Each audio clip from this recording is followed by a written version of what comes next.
Hello, and welcome to the EIE cycle titled Resources for Diverse Learners.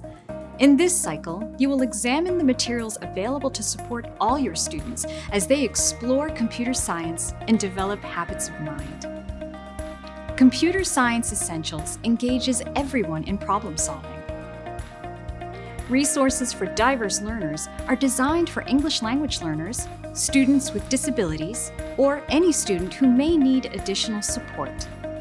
These resources give you tools to provide equitable access for all learners and help them build confidence in problem solving. Use what you know about your students and their needs to leverage these resources and inspire the computer scientists of tomorrow. Be sure to allow this video to reach the end, then move on to the Reflect section of this cycle, where you will explore the resources for diverse learners. Check out the other resources section below for more information. Enjoy!